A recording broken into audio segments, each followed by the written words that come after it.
Nós temos conversado aqui na nossa comunidade nas últimas semanas sobre esse tema, eu creio, e agora, o engajamento comunitário. E aqueles que têm acompanhado sabem que a razão da gente abrir o diálogo acerca dessa temática tem a ver com o fato de que nos últimos 18 meses a nossa comunidade recebeu como novos membros aproximadamente 250 pessoas. Ou seja, no último ano e meio, a nossa comunidade se renovou em quase 30%. Isso, por um lado, é um grande privilégio para nós, alegria para nós. Por outro lado, é sim fonte de preocupação, porque, como nós temos dito, nós não queremos que pessoas se acheguem a nós por simplesmente se sentirem simpáticos ao modelo de igreja que nós temos. Nós queremos que elas compreendam qual é a missão que nós temos. E se elas querem ingressar nessa comunidade, ser parte integrante dessa comunidade, nós queremos que essas pessoas sejam de fato discípulos de Cristo, conscientes e engajados na missão que Cristo nos deixou. Então, nós temos feito uso do texto de Atos dos Apóstolos, capítulo 2, como ponto de partida da nossa reflexão. Para você que não tem o hábito de ler a Bíblia ou não conhece as histórias bíblicas, deixa eu só situar para você entender aonde esse texto se encontra. Aqui, Jesus Cristo já morreu, já ressuscitou, andou pelos cantos ali de Jerusalém, aparecendo a vários discípulos, e aí ele aparece por último a um grupo de discípulos, diz as últimas palavras, é elevado aos céus, e aí os discípulos permanecem em Jerusalém. Um dia, os discípulos estão reunidos em torno do templo, e o Espírito Santo é derramado sobre eles. E quando o Espírito Santo é derramado sobre eles, alguma coisa muito estranha acontece. Porque o apóstolo Pedro está pregando, ensinando aquela multidão, e cada um naquela multidão, pessoas vindas de várias partes da terra, do mundo de então, cada um entendia o apóstolo Pedro falando na sua própria língua materna. Ou seja, o que acontece ali é uma reversão do que aconteceu em Babel. Em Babel, de repente, Deus chega até aqueles homens e cada um fala numa língua e ninguém se entende e todo mundo se dispersa. Agora não, o Espírito Santo, o Deus Espírito vem ao encontro daqueles homens e de repente todos eles conseguem se entender, todos eles escutam e entendem o discurso na língua materna. O resultado disso é que naquele dia cerca de 3.000 pessoas se rendem à mensagem de Jesus, ao Evangelho. E é aqui que nós vamos para o texto a partir do verso 41. Dê uma olhada comigo, diz assim: os que aceitaram a mensagem foram batizados, e naquele dia houve um acréscimo de cerca de 3.000 pessoas. Eles se dedicavam ao ensino dos apóstolos e à comunhão, ao partir do pão e às orações.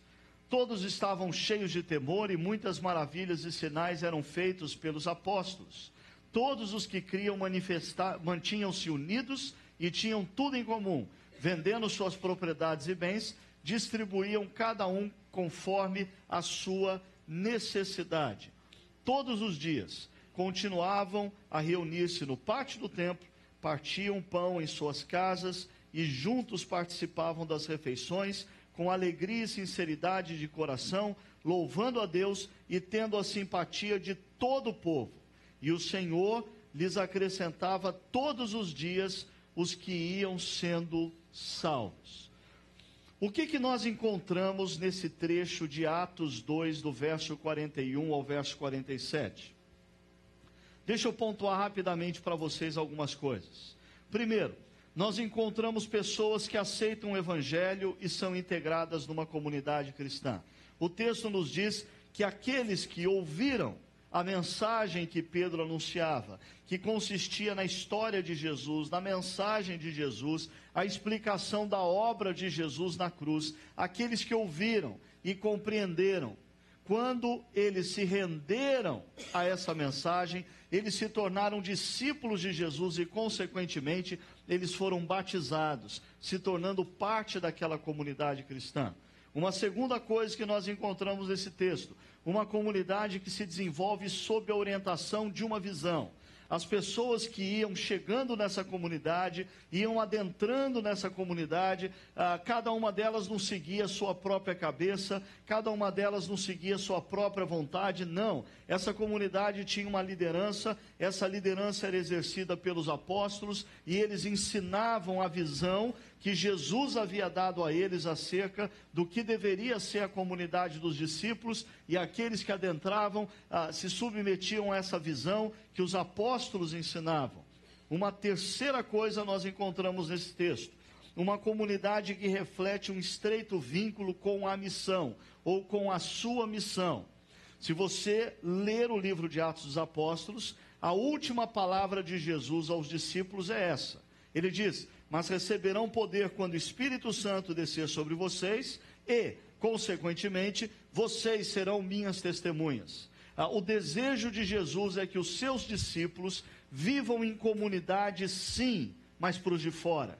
O desejo de Jesus é que os seus discípulos se identifiquem com uma comunidade dos discípulos, mas estejam sempre, intencionalmente, se movendo na direção dos seus amigos, dos seus parentes, dos seus vizinhos, contando a eles a história de Jesus, contando a eles a mensagem de Jesus e convidando-os a se renderem a tudo isso e se tornarem discípulos de Jesus também. E é isso que acontece. Se você perceber, o verso 41 diz: e naquele dia houve um acréscimo de cerca de 3.000 pessoas. E ainda, no verso 47, e o Senhor lhes acrescentava todos os dias os que iam sendo salvos. Mas uma quarta coisa acontece nesse texto. Nós encontramos uma comunidade que serve com responsabilidade e realização. Porque quando você lê esse trecho com calma, você percebe um dinamismo tal, você percebe uma desenvoltura nessa comunidade, eles atendem tantas frentes diferentes, eles fazem tantas coisas diversas, eles conquistam a simpatia das pessoas pelo que eles fazem, eles conquistam a atenção das pessoas pelo que eles falam. Inúmeras pessoas com diferentes dons estão mobilizados ali, servindo uns aos outros e servindo a cidade. Por isso, essa comunidade é uma comunidade que serve com responsabilidade e realização. E hoje, eu queria pontuar mais uma coisa para vocês nesse texto. Nesse texto nós encontramos uma comunidade que contribui com alegria e liberalidade. E hoje nós vamos falar de uma coisa, nós vamos falar de dinheiro. Eu sei, poucas pessoas gostam de vir à igreja e ouvir sobre dinheiro, mas a maioria gosta de dinheiro, certo? E olha o que acontece nessa comunidade. A nota é emprestada, tá? Todos os que criam mantinham-se unidos e tinham tudo em comum. Vendendo suas propriedades e bens, distribuíam a cada um conforme a sua necessidade. Sempre quando pessoas leem esse texto, diferentes sentimentos emergem. Deixa eu pontuar pelo menos 3 deles. O primeiro sentimento é o sentimento capitalista, o sentimento de supervalorização dos bens, das coisas, do dinheiro. Pessoas tomadas pelo sentimento capitalista, quando leem esse texto, elas não dizem, mas elas pensam assim: mas isso que está escrito aí é completamente insano, é irreal, só pode ser uma parábola. Eu não acredito que o pastor vai pregar sobre isso hoje. Eu não acredito que o pastor vai dizer que a gente tem que vender os nossos carros, as nossas casas e dar para os pobres. Isso é insano, isso é irreal. Isso deve ter sido alguma parábola que os discípulos esqueceram de dizer que era parábola, então ficou um negócio meio complicado. Mas existem pessoas que têm um outro sentimento. O sentimento socialista marxista. aqueles que militaram nos anos 60, 70, nos movimentos comunistas jovens, levantaram bandeiras, levantaram cartazes, não brigavam para o ônibus não subir, as coisas eram um pouquinho mais sérias naquele tempo. E aí, essas pessoas, quando leem esse texto, dizem assim: está vendo? Os primeiros discípulos eram comunistas. A igreja tem que fazer o mesmo. Os primeiros discípulos foram influenciados por Karl Marx. Eles leram Karl Marx. Eles vivem Karl Marx. E a igreja deve fazer o mesmo. Ela deve adotar uma ideologia comunista, socialista, onde todos têm tudo em comum. É o que diz o texto. Certamente é um simplismo olhar dessa forma. E tem aqueles que têm um sentimento psicanalista social, aqueles que costumam olhar a religião e movimentos religiosos sempre no prisma da psicologia ou de algumas linhas da psicologia, e eles olham e dizem assim: este é o perigo dos movimentos religiosos. Está vendo que deu? Está vendo que deu? Surge um líder carismático, começa a falar, o povo começa a se envolver emocionalmente, todo mundo começa a ser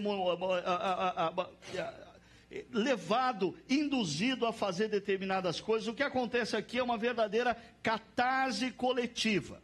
E essas catarses coletivas levam a problemas sérios como esse. O povo vendeu tudo que tinha, o povo deu aos pobres, e mais tarde eles precisaram da ajuda da igreja de Corinto, porque eles não tinham mais como viver. Está vendo o que deu? Venderam as coisas, deram aos pobres e se tornaram um bando de pobres.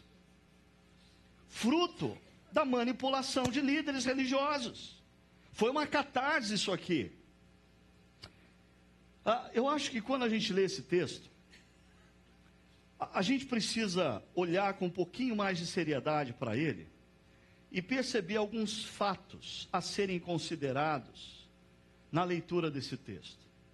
Primeiro fato: este relato aponta para a relação dos discípulos de Jesus com o dinheiro.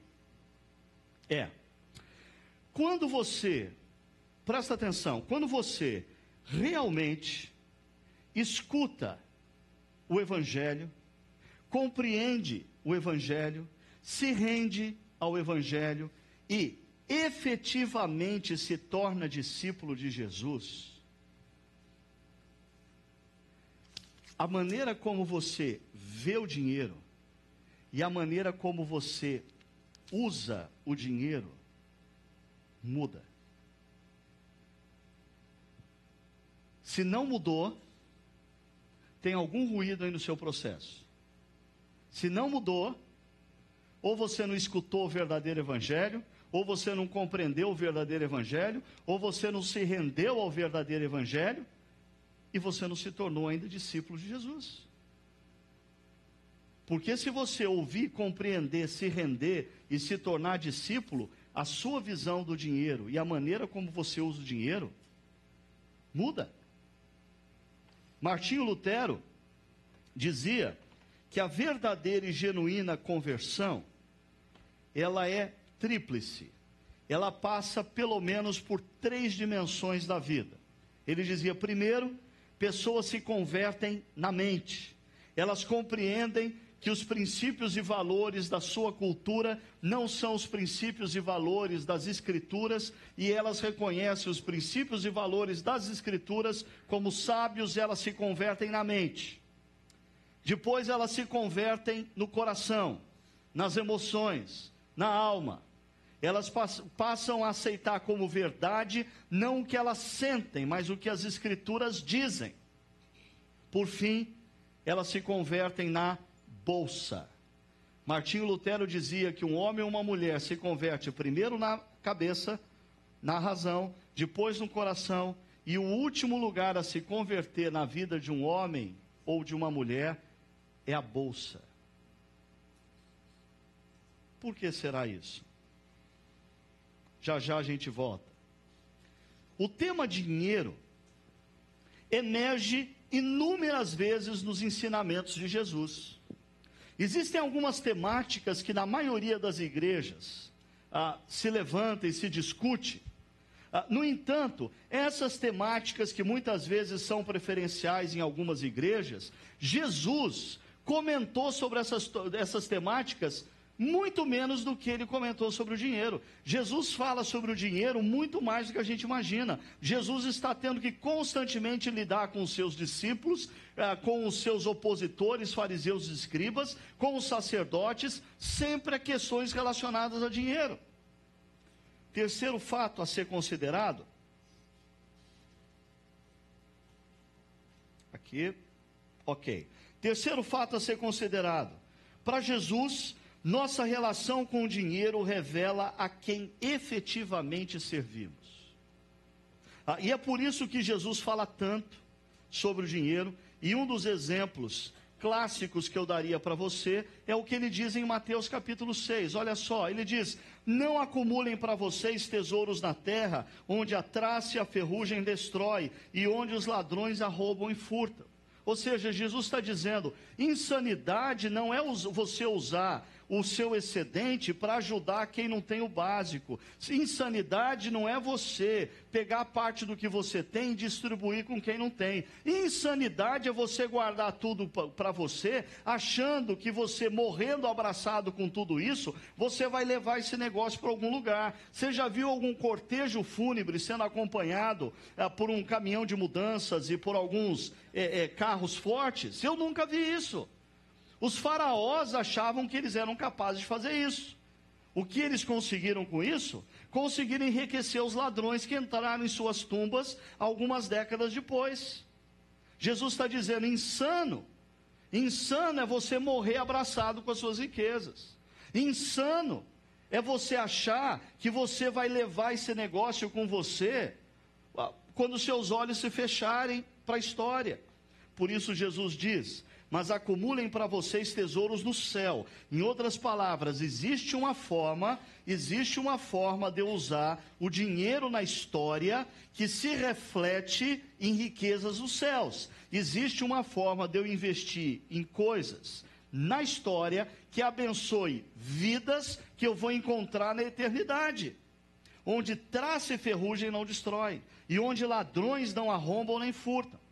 E Jesus apresenta aqui uma máxima de sabedoria, pois onde estiver o seu tesouro, aí também estará o seu coração. E aqui Jesus, essa máxima de sabedoria de Jesus, não se aplica só ao dinheiro, se aplica a inúmeras coisas. Aonde estiver o seu tesouro, aí está o seu coração. E consequentemente, aí está o seu ídolo. Se o teu tesouro é a tua carreira profissional e a busca pelo sucesso, aí está o seu coração. E não adianta, você é sugado por onde você coloca o seu coração. Aonde você coloca o seu coração, você cria um ídolo. Se o seu tesouro é o seu filhinho, sua filhinha, você vai ser sugado por isso. Ele vai se tornar o centro da sua vida, e aonde o seu coração está, isso vai se tornar um ídolo. Se o seu tesouro são os bens que você possui, ou o dinheiro que você tem, o seu coração vai estar lá. Gradativamente ele vai te roubar o sono, gradativamente ele vai gerar preocupação, ele vai te roubar a saúde, ele vai te roubar os relacionamentos, porque ele vai te subjugar. Jesus diz claramente nesse texto, ninguém pode servir a dois senhores, pois odiará um e amará o outro, ou se dedicará a um e desprezará o outro. Vocês não podem servir a Deus e ao dinheiro. E aqui uma coisa interessante, porque quando Jesus coloca, vocês não podem servir a Deus e ao dinheiro, Jesus usa como dinheiro a palavra Mammon, que era um deus da antiguidade, o deus da riqueza. Jesus está dizendo, vocês não podem servir a Deus e a Mammon ao mesmo tempo. Vocês têm que fazer uma opção. E aqui acontece uma coisa interessante. Porque Jesus revela algo que a grande maioria de nós não se apercebe. Objetos, eles não geram sedução, eles não subjugam a gente. Por exemplo, essa mesinha redondinha que me deram recentemente aqui. Ela é bonitinha, agradável, é meio pequena, não cabe as coisas, mas dá para o gasto. Eu não perco o sono por causa dessa mesa. Por sinal, eu passo a semana inteira sem lembrar dela. Eu só lembro que ela existe quando eu chego aqui e vejo. Ela não gera em mim nada. Ela não muda os meus sentimentos. Ela não faz eu brigar com você. Ela é um objeto que não tem poder algum. Mas o peso eu não posso dizer disso aqui. Isso aqui é menor do que a mesa. É um papelzinho. Mas isso aqui é capaz de fazer o seu humor mudar. Isso aqui é capaz de fazer você acordar mais cedo. Isso aqui é capaz de fazer você acordar e dormir mais tarde. Isso aqui é capaz de fazer você perder a noite de sono.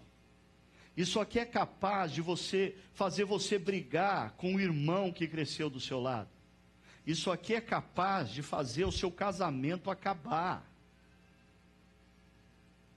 Isso aqui é capaz de te corromper. Isso aqui é capaz de fazer você abrir mão de princípios. Isso aqui é capaz de fazer você fazer coisas que você nunca imaginou que você seria capaz de fazer. Então Jesus estava certo. Por detrás do dinheiro existe um poder de divindade. O dinheiro gera devoção. O dinheiro subjuga. O dinheiro orienta. O dinheiro muda homens e mulheres. Por isso Jesus, quando fala do dinheiro, atribui ao dinheiro o poder de uma divindade. É mais ou menos o que disse esse filósofo inglês, Francis Bacon, também conhecido em Minas Gerais como Chico Toicinho. Ele diz: se o dinheiro não é seu servo, certamente será seu mestre. Olha que interessante. É impossível você manter uma relação com o dinheiro imparcial. Ou o dinheiro manda em você, ou você manda no dinheiro. E tem gente que gelou agora porque eu pisei numa nota. Se eu tivesse pisado na Bíblia, não teria dado a mesma sensação. Mas o dinheiro, o que ele vai fazer com o dinheiro? Richard Foster, nesse livro, Dinheiro, Sexo e Poder, ele diz algo interessante. Olha só, o dinheiro tem muitas características de divindade. Quais são essas características de divindade que o Richard Foster diz que o dinheiro tem? Olha só, ele nos dá segurança. Tem pessoas que se sentem seguras na sua aposentadoria porque tem dinheiro. Pode induzir a culpa. Você já se sentiu culpado porque você botou seu dinheiro numa aplicação que deu menos do que a inflação? Você já se sentiu culpado porque você comprou um carro no impulso?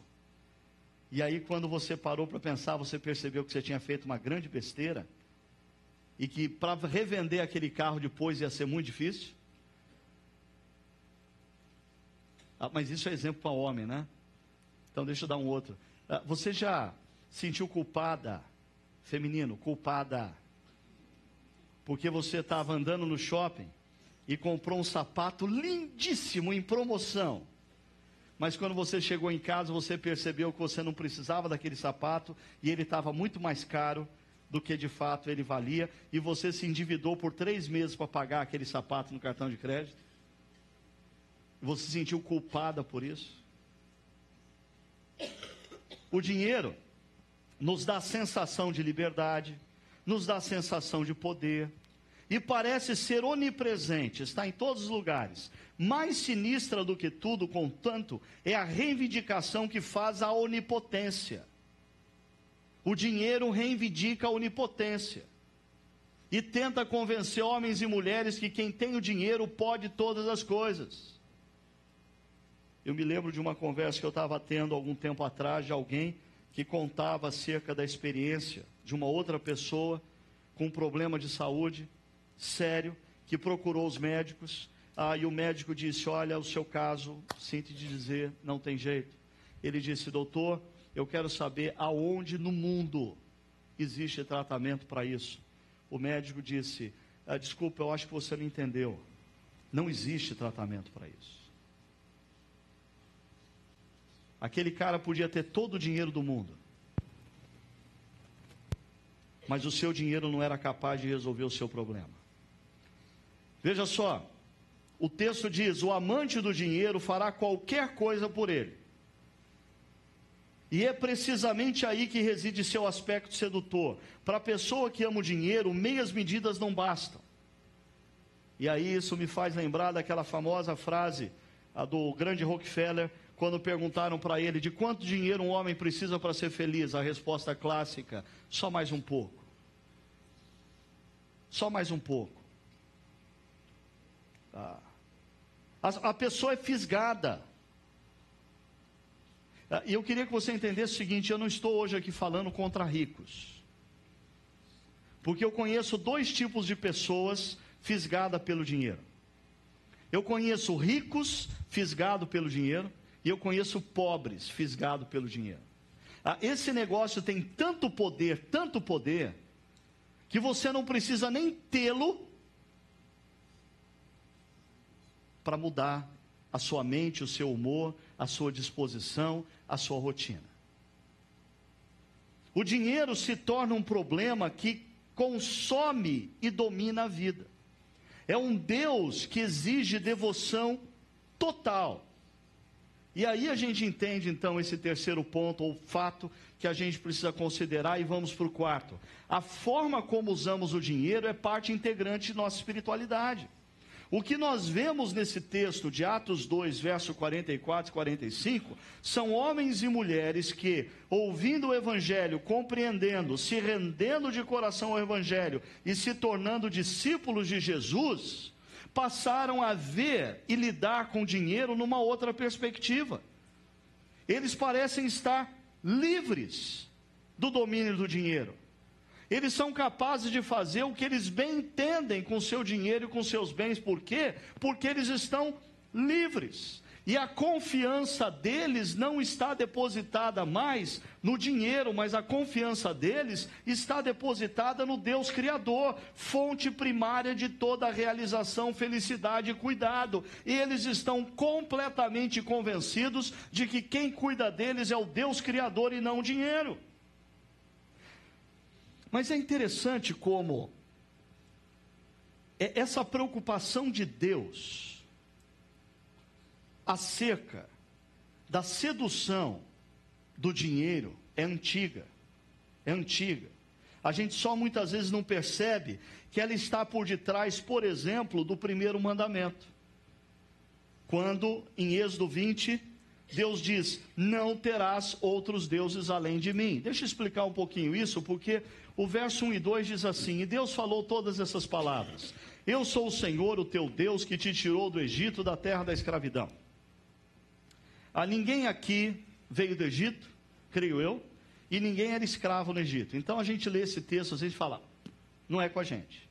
Não, peraí, deixa eu atualizar esse negócio aqui. Deus está dizendo o seguinte: eu e você éramos homens e mulheres completamente desconectados com o Deus Criador, por isso nós estávamos espiritualmente mortos, completamente mortos. Por mais que a gente achasse que a gente estava fazendo alguma coisa, a gente estava exercitando religiosidade, não espiritualidade, porque espiritualmente nós estávamos mortos e condenados a morrer na história, e quando os nossos olhos se fechassem para a história, estariam fechados para todo sempre, para toda eternidade, e nós passaríamos uma eternidade longe do Deus Criador. Por quê? Porque nós estávamos desconectados dele. Mas ele entrou na história, ele veio ao nosso encontro através de Jesus, ele morreu naquela cruz para pagar a minha e a sua dívida, ele morreu naquela cruz para nos reconciliar com ele, e ele ressuscitou no terceiro dia para nos dar vida, nós que estávamos mortos. E mais do que isso, ele diz que todo aquele que nele crê que ele é quem disse ser, o próprio Deus, e no que ele fez naquela cruz, quando os seus olhos se fecharem para a história, se abrirão para a eternidade, e ele estará na presença do Deus Criador. Ele nos resgatou. Aí então ele pode dizer: não terás outros deuses além de mim. Essa é a base do pedido de Deus. Santo Agostinho, ele não define o pecado como um comportamento ou uma atitude.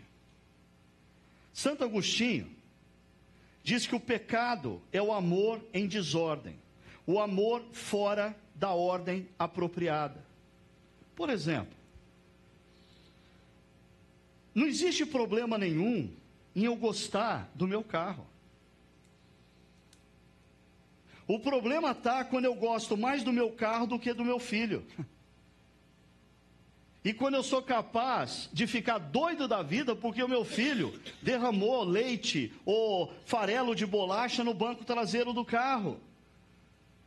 E naquele momento eu estou colocando o meu carro acima do meu filho. Não existe problema nenhum em eu amar e gostar do meu filho. O problema está em eu gostar do meu filho mais do que da minha esposa.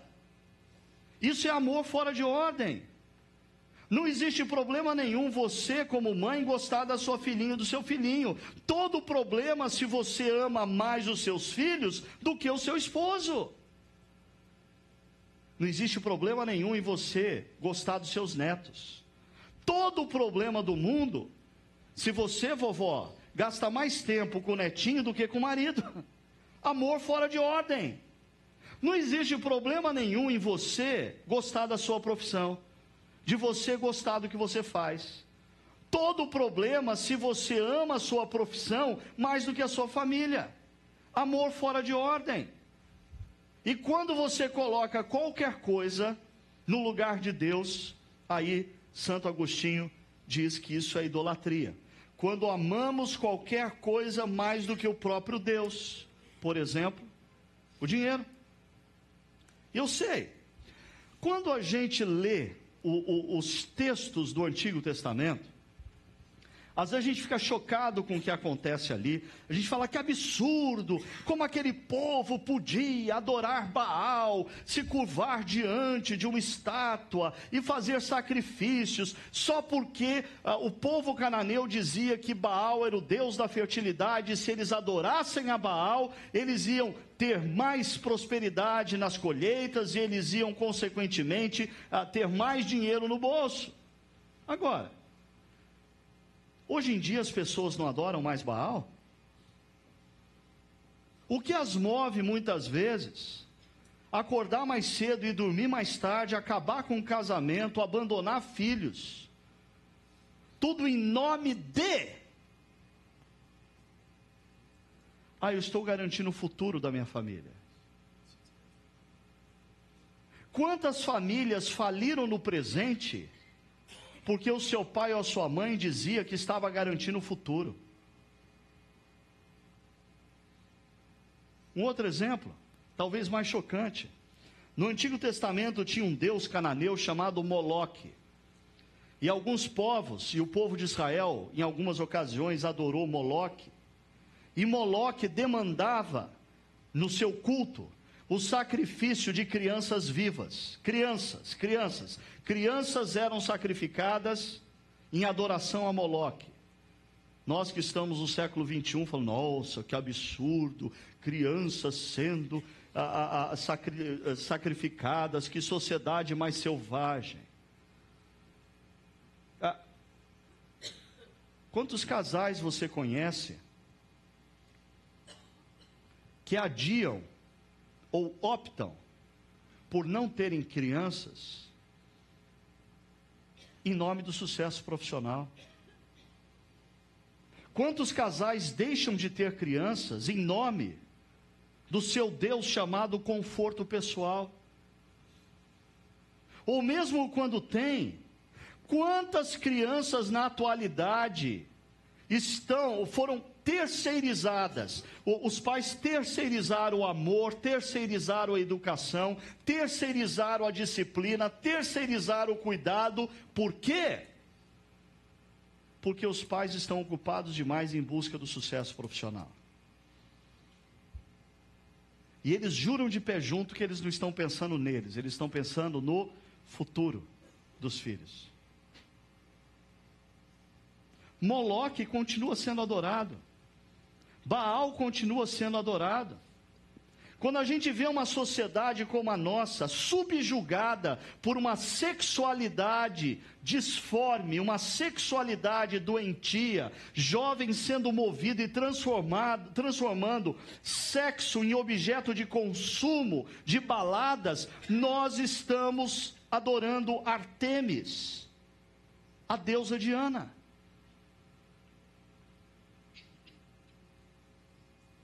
Tim Keller diz o seguinte: um ídolo é qualquer coisa mais fundamental do que Deus para a sua felicidade, sentido na vida e identidade.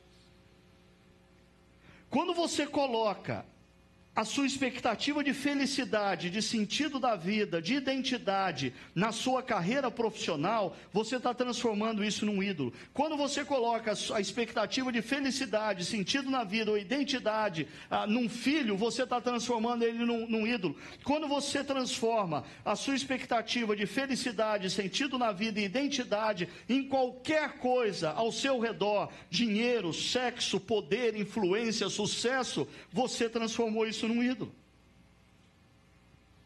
O que Deus faz então para manter o seu povo liberto do jugo opressor de Mamon? Eu vou mostrar para vocês aqui 3 princípios da espiritualidade cristã na Bíblia, através do qual Deus procura estimular o seu povo a manter de dentro para fora uma outra relação com o dinheiro, exercitando liberdade e exercitando constantemente a confiança nele, como supridor de todas as coisas e não no dinheiro. No entanto, antes de eu ir para esses princípios, eu só quero esclarecer uma coisa para você. Existe um conceito errôneo na mente de algumas pessoas, quando elas se referem, por exemplo, na Bíblia, ou nas Escrituras, a Velho Testamento e a Novo Testamento. Esse é um grande equívoco, pelo seguinte: não existe em lugar nenhum nas Escrituras essa expressão Velho Testamento, Novo Testamento. Essa expressão Velho Testamento, Novo Testamento foi impressa nas nossas Bíblias pelas sociedades bíblicas. E de repente pessoas começaram a dizer: bom, nós precisamos do novo, nós não precisamos do velho. Você não tem como entender o que acontece nos evangelhos e na expansão da igreja, se você não entender o que aconteceu na história de Israel. E na história de Israel, Deus já está sim manifestando o seu desejo, a sua vontade para as nossas vidas. Uma pessoa me pegou depois da nossa reunião hoje cedo e falava de um amigo, um pensador cristão, que dizia que ele pegou e estudou toda a lei, a Torá, e tentou descrever como seria uma sociedade que viesse a viver segundo as leis da Torá. E quando ele descreveu isso, as pessoas ficaram completamente apaixonadas pela justiça, pela paz, pelo equilíbrio ecológico e nas relações que aconteceria se Israel ouvisse os princípios e valores de Deus dado na Torá. E várias vezes Deus diz na Torá: essas coisas eu te ordeno para que tudo te vá bem. Logo, existe um equívoco a gente achar que Jesus cancelou o que a gente chama de Velho Testamento. Não. Muito pelo contrário, Jesus reinterpretou os princípios e valores do Antigo Testamento com mais ênfase. Ele disse: vocês ouviram o que foi dito, não matarás. Eu, porém, vos digo, se você olhar para um irmão, tendo ódio no coração, você já o matou. Jesus disse: vocês ouviram o que foi dito, não adulterarás. Mas eu vos digo, se vocês olharem para uma pessoa com intenção impura, você já adulterou. Jesus não anula os princípios do Antigo Testamento, ele intensifica.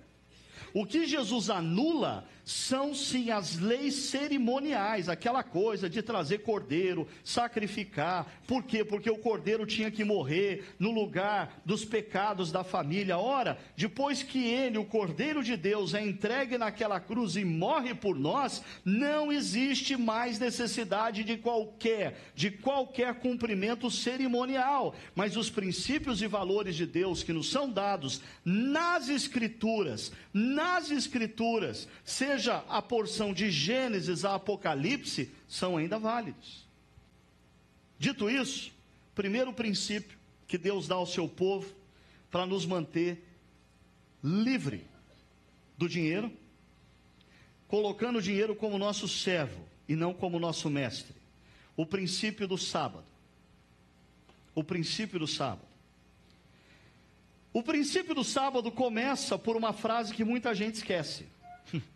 Porque tem gente que é tão focado no sábado, dia do descanso, que se esquece que o princípio do sábado começa com outro imperativo: 6 dias trabalharás. Eu conheço pessoas que dizem assim: essa semana mesmo estava conversando com algumas pessoas, puxa vida, não tenho sentido a sua falta na comunidade, não tenho te visto. Pastor, sabe o que é? A faculdade está pressionando demais, tem muito trabalho para fazer, tem muita coisa para estudar, eu não estou dando conta.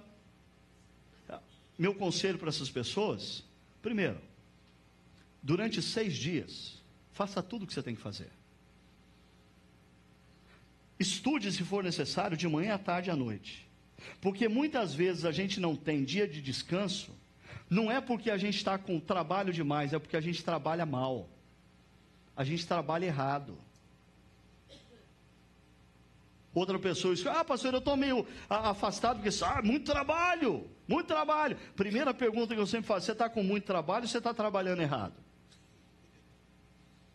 Segundo, Deus te deu o direito de avançar com seus estudos, o seu trabalho, no sabá?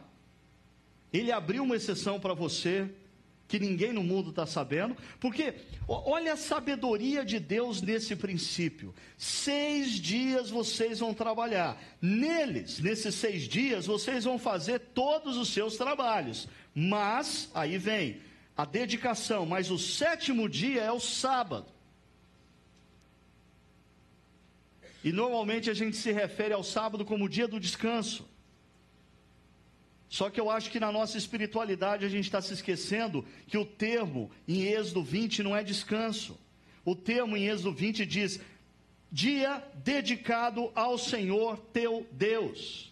Na sociedade ocidental capitalista, nós transformamos o descanso em entretenimento. Na sociedade oriental antiga, o descanso envolvia tempo de reflexão, de oração, tempo de leitura da palavra, tempo de reorientação da vida. Sabe por quê? Durante 6 dias que você está trabalhando, você quase que é consumido por um rolo compressor, segunda de manhã, à tarde, à noite, terça de manhã, à tarde, à noite, quarta de manhã, à tarde, à noite, e você vai sendo envolvido de tal maneira que, se você não parar, se você não entrar num ambiente onde a palavra de Deus é lida contra você, se você não for convidado a voltar a cantar algumas canções que te lembram quem é o rei, se você não for convidado a orar, fechar os seus olhos e lembrar que a realidade não é o que você enxerga, a realidade é o que está por vir, a eternidade com Deus, você se perde. O sabá tinha por princípio o bem, a saúde física, emocional e espiritual. O sabá tinha por propósito não deixar a pessoa se perder. por isso. O sabá era um exercício de devoção, de gratidão. As famílias puritanas, cerca de 2 séculos atrás, 3 séculos atrás, tinham um hábito muito bonito. O domingo para eles começava no sábado às 6 horas da tarde, quando eles reuniam toda a família.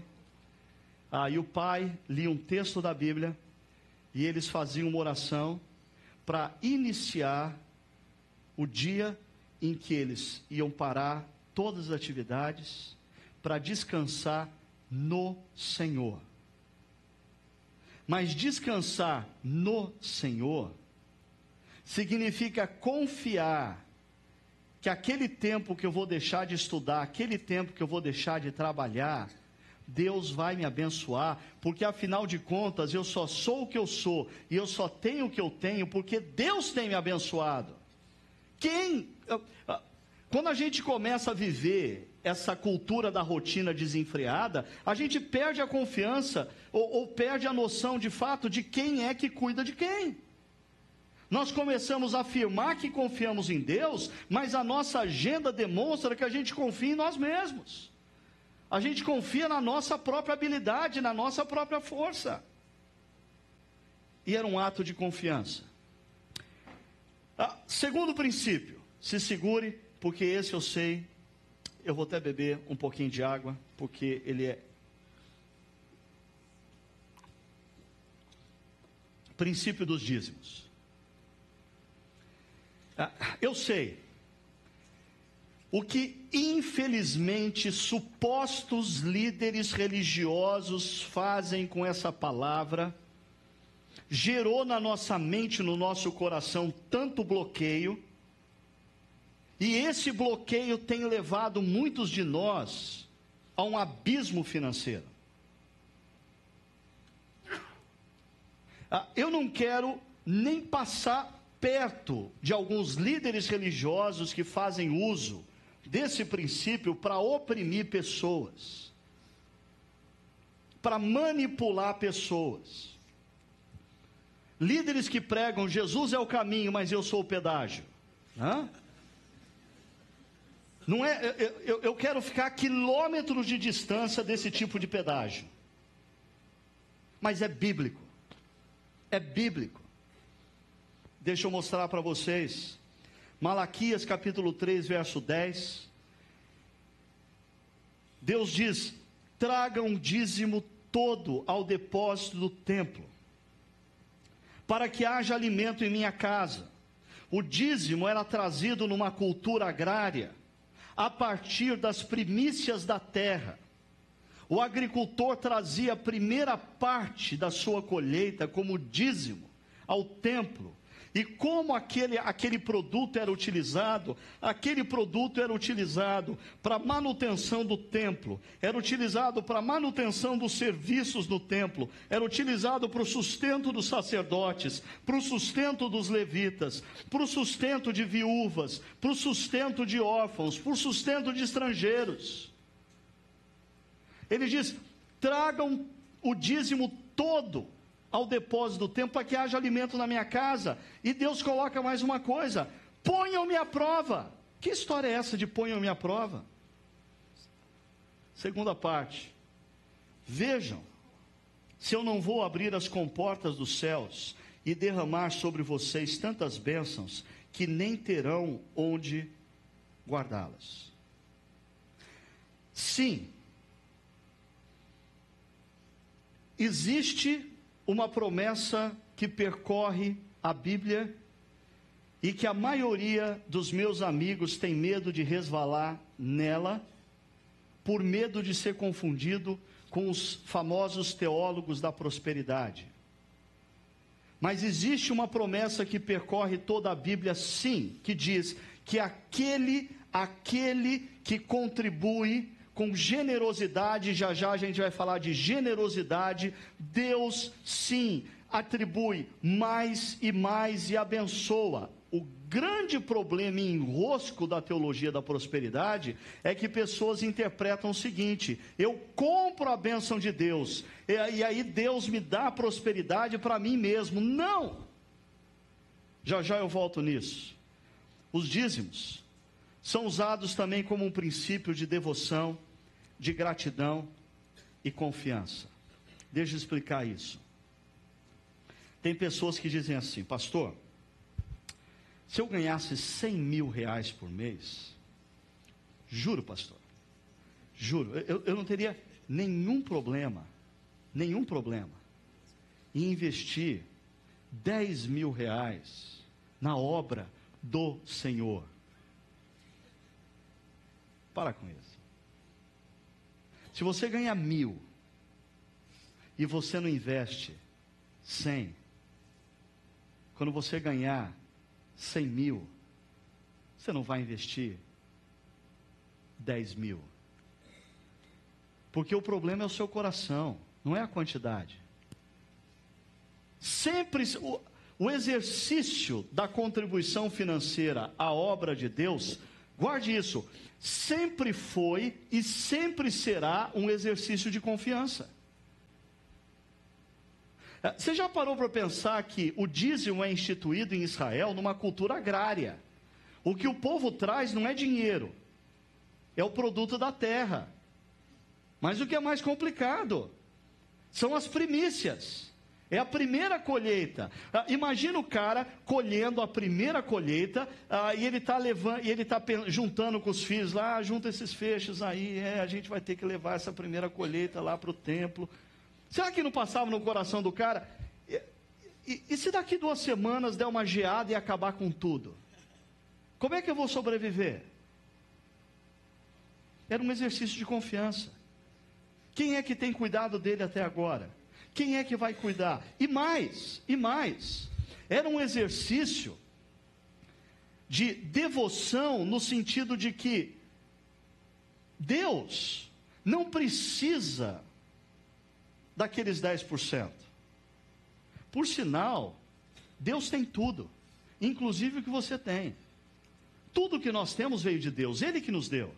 Se der, não é não, o que é meu é meu. Ok, leia a história de Jó. Leia a história de Jó para você saber como Deus, se Deus falar assim, ok, você não reconhece que o que você tem é meu e eu te dei, Deus não precisa mais do que alguns minutos para tirar tudo que você tem. O que eu tenho porque Deus me abençoa. O que você tem porque Deus te abençoa. Logo, quando a gente dedica 10%, a gente não está dando 10% para, tadinho de Deus, ele precisa de um dinheirinho, né? Ele tem tudo. Quem precisa somos nós. Porque quando nós exercitamos a prática do dízimo, a gente está se libertando desse negócio aqui, a gente está falando assim, ó, eu mando em você, não é você que manda em mim. O meu Deus é o Deus Criador que cuida da minha vida, não é você. Falando em dízimo, deixando o Euline, nosso tesoureiro, feliz da vida aqui, deixa eu fazer o trabalho dele aqui só, para ajudar vocês a entender uma coisa. No primeiro semestre da nossa comunidade, nós arrecadamos mais ou menos por mês, cerca de 200 mil reais. Com esses 200 mil reais a gente investiu em plantação de igreja, projetos sociais, estrutura aqui, estamos reformando o templo, o espaço físico aqui gradativamente. Esses 200 mil reais mês foram fruto da contribuição regular de 234 pessoas. 234 pessoas contribuíram regularmente nesses 6 meses, e cerca de 40 pessoas de maneira irregular, um mês sim, um mês não, ou seja, nós temos aí em torno de umas 250 pessoas que contribuem regularmente com a nossa comunidade. Eu louvo a Deus pela vida deles, eu agradeço a Deus pela vida deles. Agora, para vocês estarem sabendo, o problema é que a nossa comunidade tem 950 membros. O que significa que aproximadamente 25% daqueles que são membros, mantém a obra dessa comunidade. Sou grato a você que tem contribuído. Mas desafio você que ainda não tomou esse passo a pensar tantas outras coisas que nós poderíamos estar fazendo, se você resolver exercitar esse princípio, que além de abençoar a sua vida, certamente vai abençoar a igreja. Por último, o princípio da generosidade. Por quê? Porque o que nós encontramos aqui em Atos 2, não é o princípio do sabá, nem é o princípio dos dízimos. Eu só estou falando de alguns princípios relacionados que Deus nos dá para libertar o nosso coração desse perigo da gente ficar refém do mamon, tá? O princípio da generosidade aqui em Atos 2 se revela no fato de que essa comunidade está indo além dos princípios anteriores. Eles estão possivelmente vendendo propriedades excedentes para ajudar aqueles que não têm o básico, fruto de uma consciência. A consciência de que tudo que eles têm não é deles, é de Deus. E aí, essa consciência deve nos levar a fazer a seguinte pergunta: de quem veio tudo o que temos? De quem veio? De Deus. Ah, mas eu sei, alguns dizem assim, eu discordo desse negócio aí, eu tenho que tenho, porque eu trabalhei, eu ralei, eu transpirei, você não conhece a minha vida, pastor, eu estou dando duro há 40 anos. Pergunta: quem te deu a saúde para dar duro durante 40 anos? Quem abriu as portas para você ter um emprego, quando no mesmo período muitas pessoas não tiveram emprego? Se você se convencer que tudo que você tem é de Deus, a segunda pergunta é, o que somos em relação ao que temos? A resposta bíblica é, mordomos. Nós somos mordomos. Deus nos dá os nossos bens para a gente administrar segundo os valores e princípios dele. E o princípio do sabá, o princípio do dízimo, o princípio da generosidade, nada mais é, ou nada mais são, do que princípios para exercitar o nosso coração a constantemente, primeiro, lembrar de quem são todas as coisas. Segundo, a exercitar nosso coração a confiar em Deus e não no dinheiro que muitas vezes nos escraviza.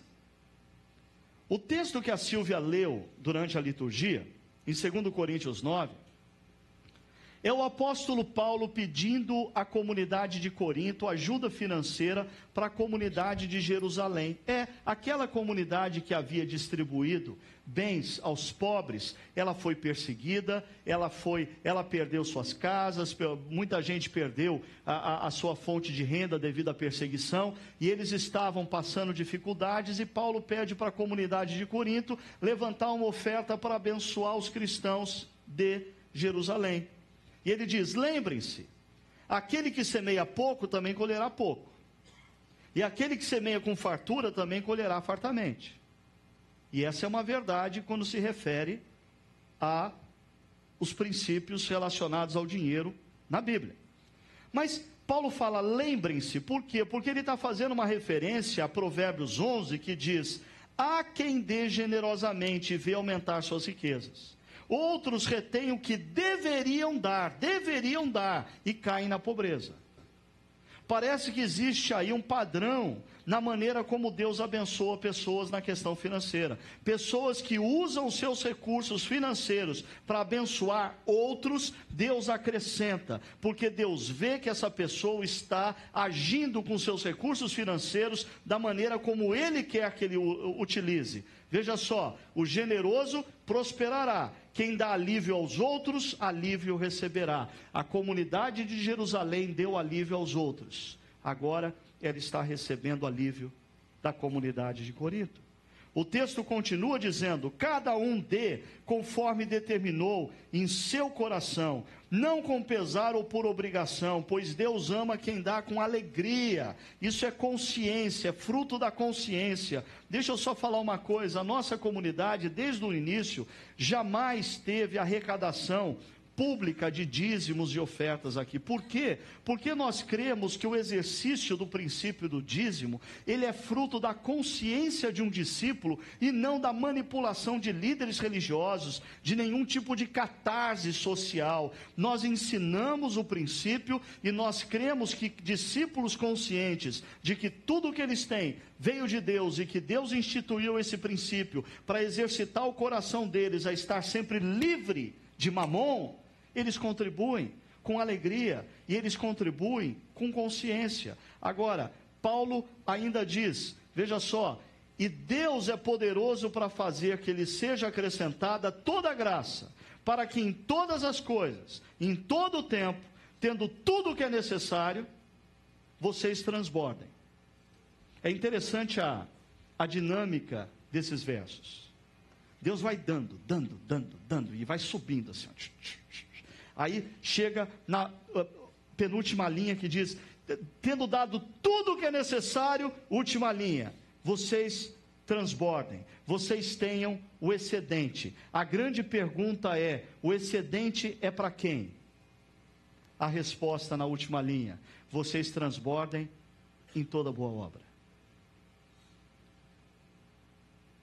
Deus me dá o excedente para eu ser bênção na vida do outro. E o exercício da prática da generosidade me mantém livre disso aqui. Richard Foster diz, a melhor maneira de você se manter livre do poder desse Deus é dando. Eu só não dou para alguém para exemplificar isso, porque o dono vai ficar desesperado. Por fim, concluindo, eu queria mostrar para vocês o vídeo de uma família que para mim é um exemplo nessa área do que nós estamos falando. É uma família que tem, com os recursos financeiros adquiridos ao longo de anos, que eles poderiam usar para o seu próprio benefício, eles decidiram usar para o benefício de outros. A última parte da herança dessa família pertencia a um dos filhos do homem que juntou toda essa fortuna, um filho que tinha síndrome de Down, e há uns anos atrás faleceu. E aí, o meu amigo, que é membro dessa família, disse assim para mim, Ricardo, nós pegamos a parte da herança dele, colocamos na nossa fundação, e entre irmãos e cunhados nós temos um objetivo na vida. Nós precisamos distribuir esse dinheiro todo, antes de nós morrermos. O dinheiro não vai ficar para os filhos, nem para os netos. O dinheiro todo vai ser distribuído. Mas eu queria convidar você a ver esse vídeo, percebendo duas coisas. Como Deus abençoa aquele que lida com dinheiro com generosidade.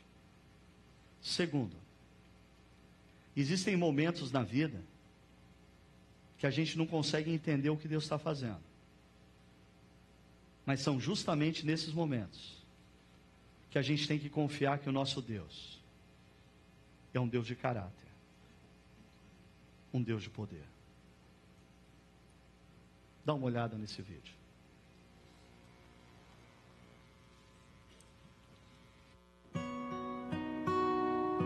Ken Hansen, from the time he was very young, was the leader of all the kids on the block. He was the one that got all the boys to sell something, or all the boys to go build something. He went to Wheaton College, which is in Wheaton, Illinois.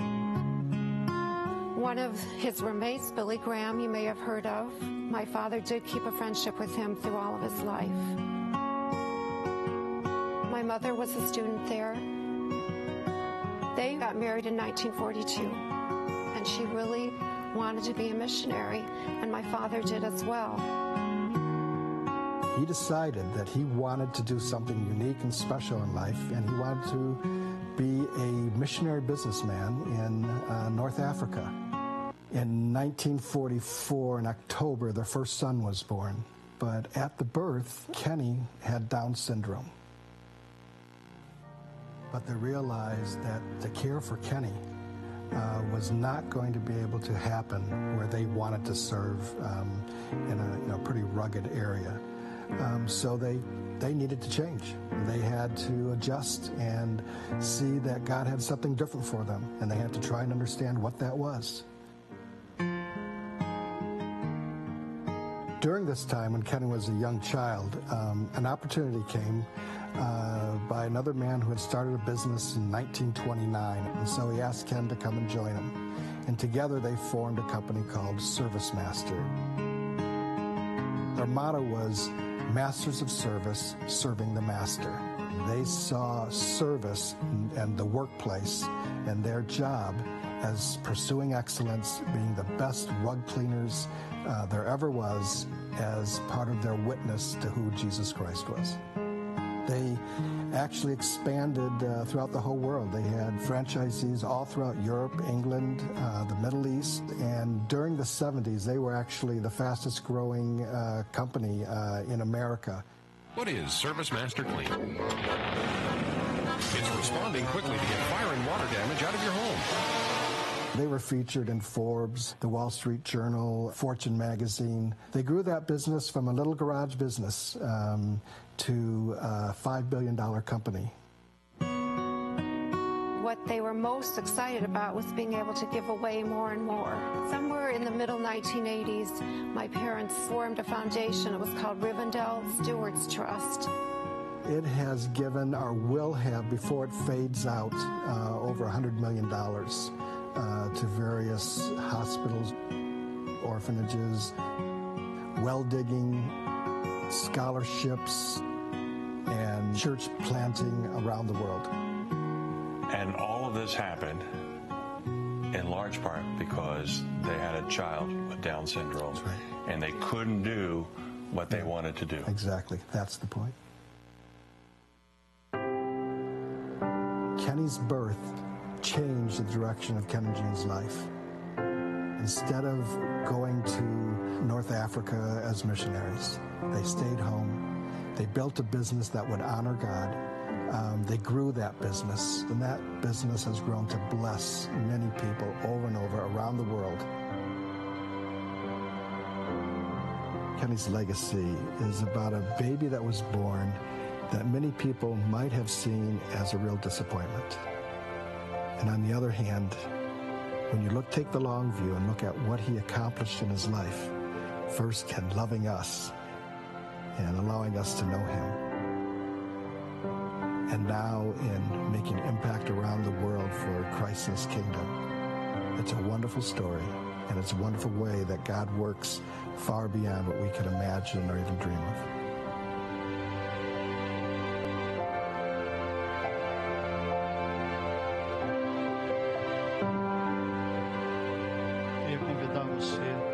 Fechar os seus olhos nesse momento e conversar com Deus Criador sobre sua vida, sobre os recursos financeiros, sobre os bens, sobre sua profissão, e queria desafiar você a fazer dessa noite um momento de entrega total a Deus, de tudo que você é, de tudo que você tem, de tudo que você faz. Que Ele te use para abençoar vidas ao seu redor das maneiras mais incríveis. Começando por uma simples dedicação nessa noite.